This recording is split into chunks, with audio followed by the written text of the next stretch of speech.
My crazy mother-in-law wants to get involved. That's not all. My brother-in-law, who I thought I could trust, completely turned his back on me, backstabbing and sabotaging me.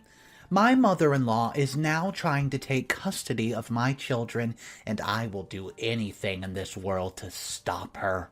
Hey, so y'all probably know me from my frequent postings about me and my husband's daily banter. Sadly, I've came here for something else today. Firstly, I would like to inform you that the daily post on our banter will be more as my husband recently passed. It's honestly a kinda hellish feeling I wouldn't wish on anyone. I didn't know losing him would feel the way that it does, as I expected it to some level, but it's a million times worse. Ever since that day, it felt as if someone has had their hand around me, just continuously squeezing and suffocating me. He had a work-related accident while working overtime, and even though he was rushed to the hospital, his injuries were too severe and he ended up not making it.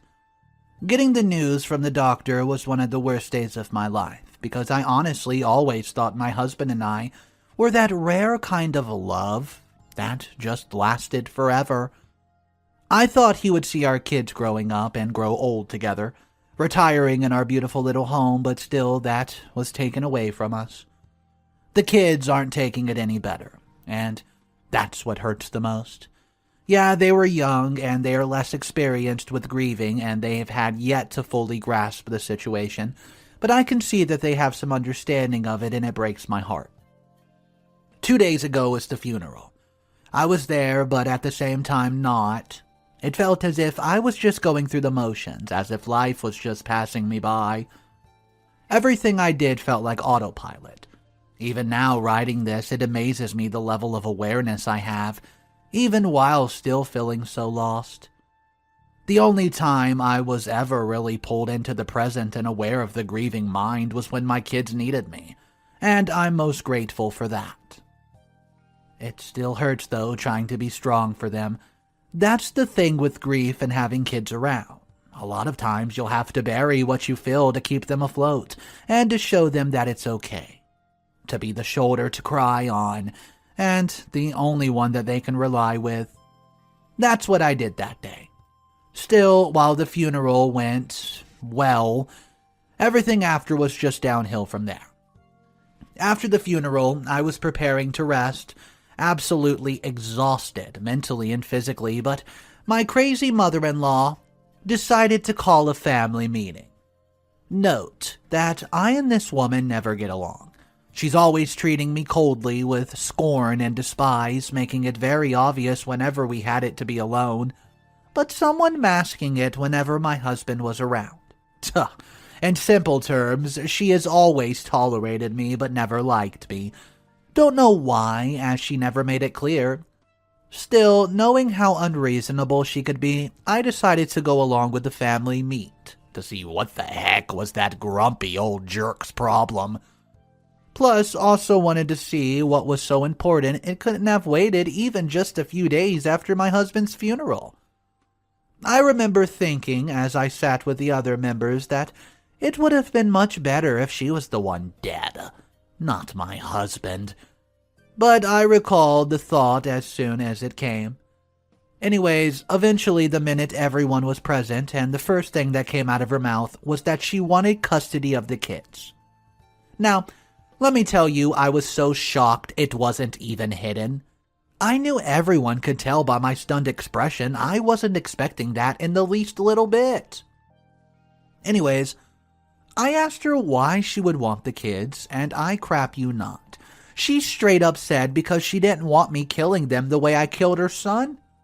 Well, now that was a double blow to me already screwed, grieving mind. Like I'd known deep down by the way that she had been treating me and looking at me since the passing of my husband that she blamed me for it. But I didn't think she would really say such a thing out loud. And because of how absurd it was, I actually rebutted her, and the whole argument ensued. To summarize a bit, she was blaming me for her son's death, saying how if he didn't have to save for a surprise family vacation he was planning, then he wouldn't have been working overtime, would he?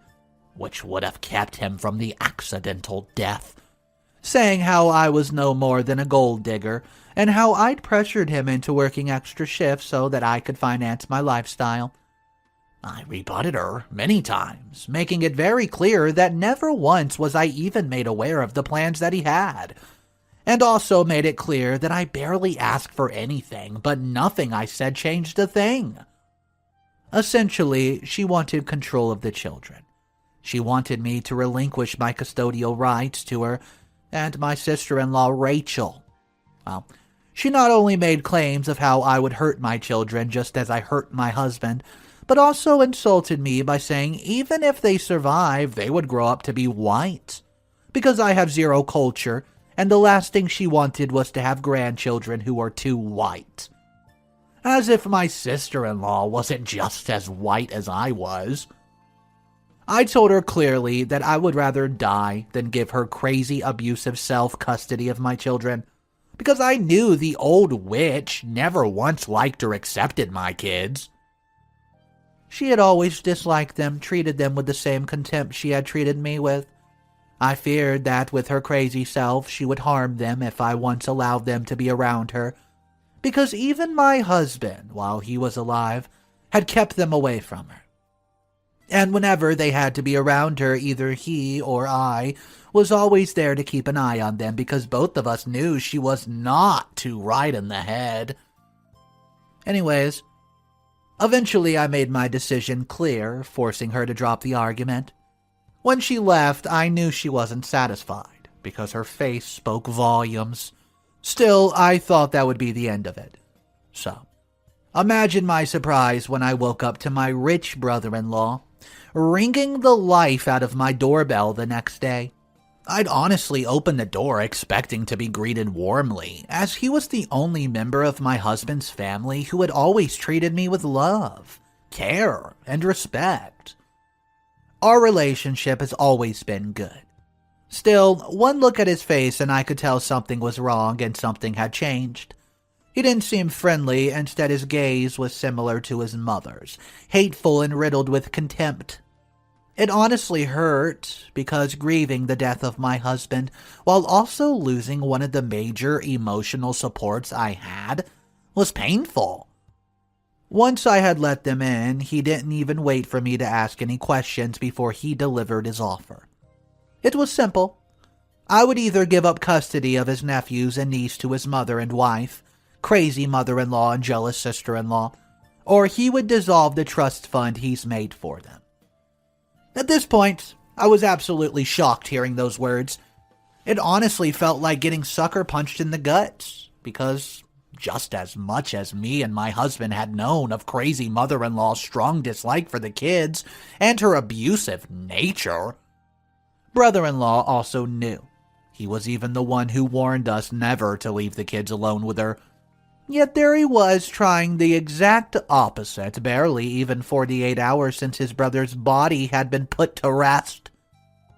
I wanted to argue, but with my children's future depending on the trust fund, I was honestly in a tight spot, because that trust fund would decide the quality of life they'll live between now and some years into their adult future, as it was more than enough to send them away to college for multiple years, maybe even finance a business while still financing a rich lifestyle for all three of them, for a minimum of 20 years. So, I eventually agreed to share custody with crazy mother-in-law, but I refused to give it up completely. So it's been 2 days since the funeral now, and well, the kids will be staying over there for a week, starting tomorrow. I just really hope it doesn't end up being a bad decision. Update number 1. Well, so something terrifying occurred yesterday, and I honestly still feel my heart clench and drop at the memory. As you may remember from the first update on my situation, the kids would spend a week at my crazy mother-in-law's place. Well, that did happen, and it's been 8 days since.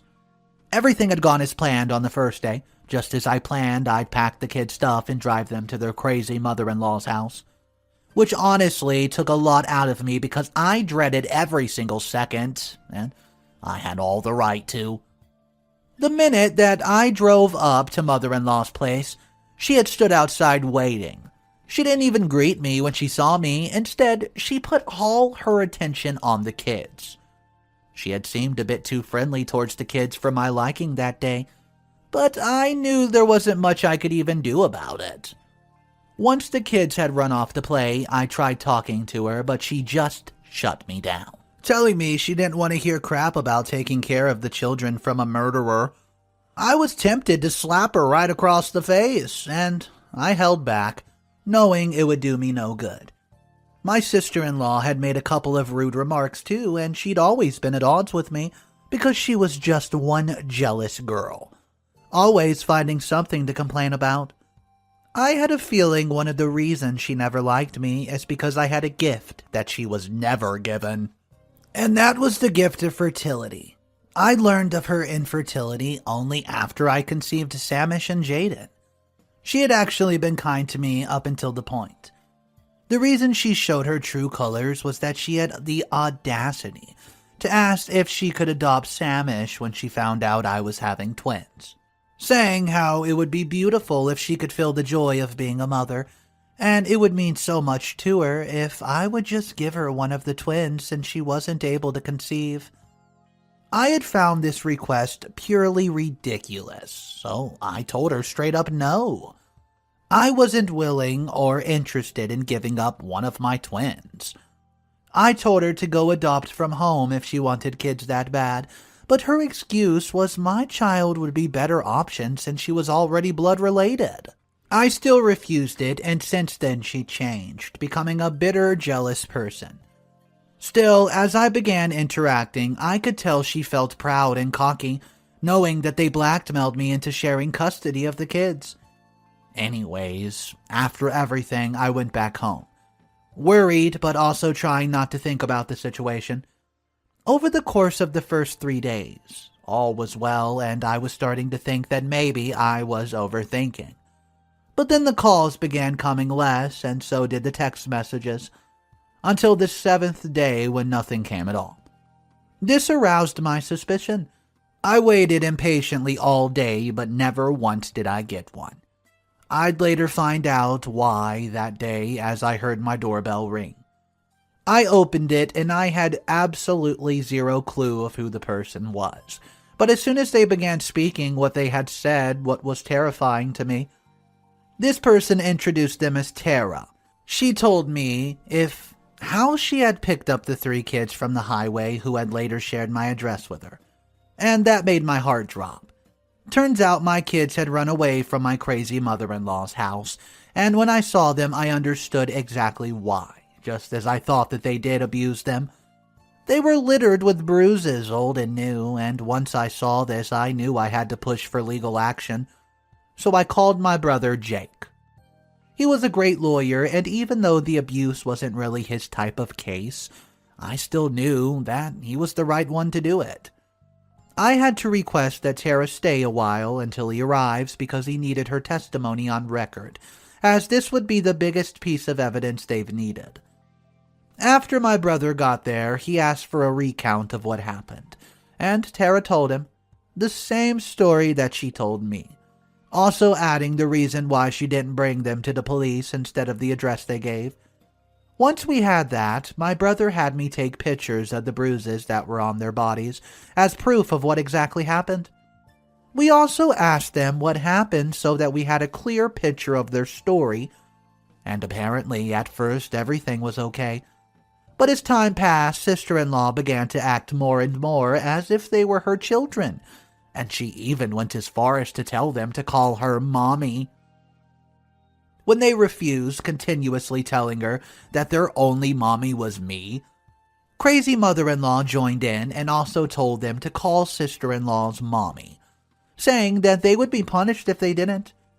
Well, the kids still refused, even with the treatment, and the threats that this resulted in those 2 witches, punishing them whether it be through hitting or pinching. Every time they would refuse to call sister-in-law mommy, they'd also recounted how they would say mean things about me, telling them how I was the one who killed their daddy. that I was evil, that I didn't even love them, and a bag of other bull crap. Knowing they would go this far made me assured that taking legal action would be the best option. My brother-in-law had made sure that I signed a paper to state that I'd willingly share custody, so I knew that would complicate things, but I had a plan. Not only will I pursue a child abuse case, but I'll pursue a case against my rich brother-in-law and one against my mother-in-law and sister-in-law for slander. The first plan, though, was to gather some evidence, so yeah, that's pretty much what happened. I'll keep you guys updated. Update number 2. Hey guys, I noticed all the messages you've sent me and I'm truly grateful for your support. You may not know just how much this means to me, especially right now. My last update was 1 month ago, so I knew you must be wondering if there were any changes. So the answer to that question is yes, a lot has certainly changed. Mostly for the good though, so as you know, my kids have run away from my mother-in-law and sister-in-law. What I had done is I didn't make them aware that the kids had returned to me because my brother wanted to see if he could gather something useful. And that was a good decision because even after 4 days, nothing was heard from them. They didn't even try to contact me to make me aware that my children were in fact gone. This showed me just how neglectful they could be, and it also served as evidence because a police report was filed in the meantime. Anyways, eventually after 4 days, my brother alerted the police and had them do a visit. The lying snakes had tried covering up their deeds, but with me later appearing, eventually they were forced to confess everything. I made them none the wiser. I listened as they lied to the cops, saying the kids had only disappeared earlier that day, even though I'd already told the cops that the kids had run away and come to me 4 days prior. Watching them lie to the cops was amusing because everyone but them was aware of their lies. At this point, I almost burst out laughing when they began crying and saying how they were planning to file a report and a bag of other bullcrap. And honestly, while it made me mad to the max that they would go this far, I also smiled because their lying to the cops about the actual situation was just perfect evidence for me to gather and use against them. Anyways, after listening to all the lies, my brother appeared with the kids in hand, along with papers from court. I wish you could have seen their face when they realized they got caught in the act. It was absolutely hilarious. They start turning all sorts of colors before they turn a deep red. All the time as the cop began questioning them and confronting them, they glared daggers at me, trying to answer and twist their original story. Eventually, the cops got tired of all their bullcrap and, well, they both got arrested. They kicked, they screamed, saying how the cops could not listen to me because I've killed my husband, just as I wanted to hurt my children. I honestly smiled like I've won $1 million when they began saying all that, because right there was the evidence I needed for the slandering case. Still, with my main priority done, I'd left with my kids telling me that I'd be seeing them in court the following week. By the time I got home, I wasn't even settled for 20 minutes before my, brother-in-law called. He was furious, threatening that if I don't drop the case, he would dissolve the trust, which I happily got called on record, as we would also need this as evidence in a case against him. I used this, though, as leverage, telling him that if he were to dissolve the trust before the first hearing, I would make sure to pursue full actions against his wife and mother for child abuse and neglect, while also suing them for slander. It was a chance, but he fell for it. I still knew I needed more evidence on him if I wanted to make sure that I could keep the trust in place for my kids. My brother suggested that I had a private investigator dig into his business and follow him around to see what evidence could be gathered. It was a pain because it took a large chunk of my savings, but hey, it paid off. The first hearing came pretty soon, and the case seems almost cut and dry, because everything seems so painfully obvious to the court, yet the opposing lawyer just seemed to be twisting things about and dragging it along. It was honestly annoying hearing him try to bring up my husband as if to try to get something out of me, but I kept my calm knowing it was just a matter of time, as it was pretty much two different cases. I had to go to different hearings scheduled in different weeks, and while my brother-in-law was present at every single one. And from what I understood, he had to bail both his wife and mother out. And because news of the case went out, he apparently lost a business deal, so he was clearly just mad during the whole thing. The next hearing was just a few days away, and thankfully, my investigator had picked up some interesting information. From what he found, my brother-in-law seemed to frequent a certain location. He went there for questionable amounts of time, and I was quick to recognize the signs. As I was unable to keep paying the investigator, I decided to do the rest of the investigation myself, so I visit the location, and what I learned and felt as if heaven had dropped the sweet pie in my lap. It was an apartment building, not exactly rich class, but still upper middle class. Knocking on the door of a beautiful Asian woman, answering it, opening the door. I didn't even hesitate to start asking questions. I showed her pictures of my brother-in-law, and she had lovingly confirmed that he was indeed her partner of many years. Turns out the men were out living a whole entire double life. Not only was he engaged to this woman, but she also had two beautiful kids from him. I made sure to collect all the evidence I needed discreetly, not to alert her on what I was doing. It was a bit hard, but once I had her confessing how they met and all the little important events of their life for the last few years, it was great from there on. Well, with it all on record, I had driven to my brother's office. There, he suggested that instead of exposing him in court, I should use this evidence to blackmail brother-in-law into leaving the trust fund as it was, and leaving me with full custody of the kids while also getting him to testify against his mother and wife. In return, I would make sure the most of the consequences went to the mother instead of his wife, as long as he would be able to testify against her in court. It was a stretch, but I knew I had to do it, so just like that, later that day I pulled up to his office, knowing darn well that going into his house was not much of an option. There, I could see the scowl that marred his face, and an instant I walked in. It was funny, but what was even funnier was watching his face as he checked the envelope. The envelope that had all the evidence I've gathered in picture form. It had paled as he looked at the images of him with his second family, and that's when I knew that whatever I asked from him would be mine. Just as he had stormed in and made his demands for me to share custody of my kids that day, it was exactly how I made it clear to him what I wanted in return for keeping his dirty little secret under wraps. After all, such a secret could not only ruin his marriage but also his business. My demands, well, they were simple. Give me all the rights to the trust, which couldn't be dissolved unless I agreed to it. Also, pay me a large sum of money for keeping his little secret under wraps, and also pay for all the unnecessary legal fees. Give me all right and custody over my children. And finally, the nail on the coffin.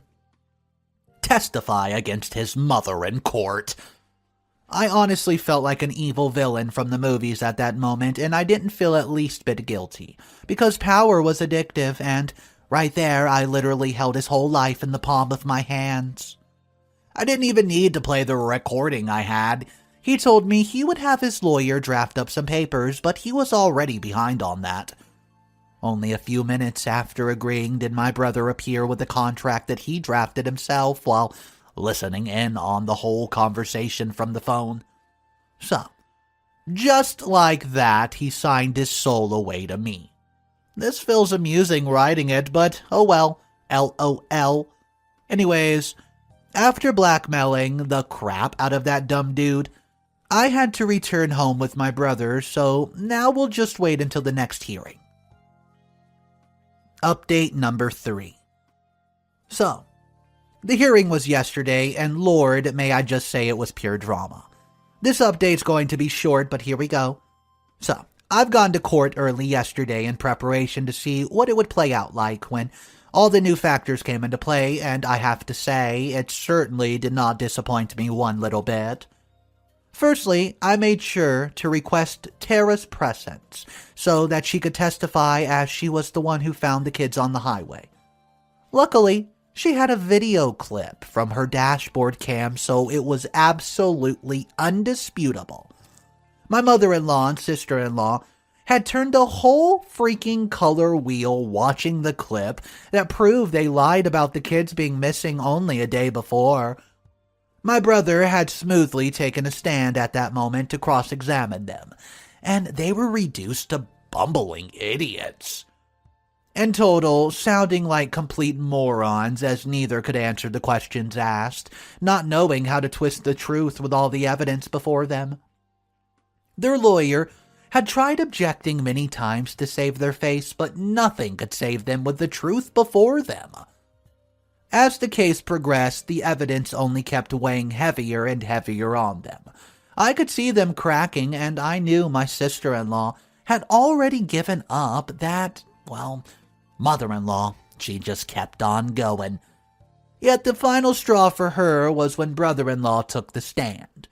At first, she lit up like a Christmas tree, likely thinking that he'd be on her side, but the next words that came from his mouth made her grow even more pale.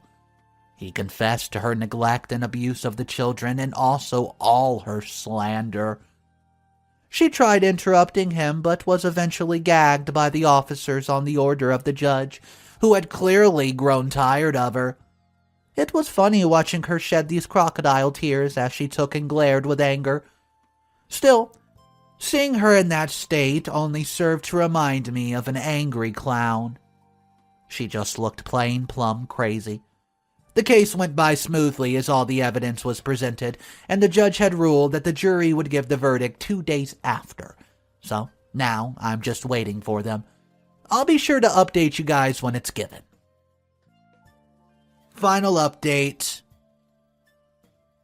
So, we're finally at the end. The verdict was given earlier today, and it ended with a surprising twist.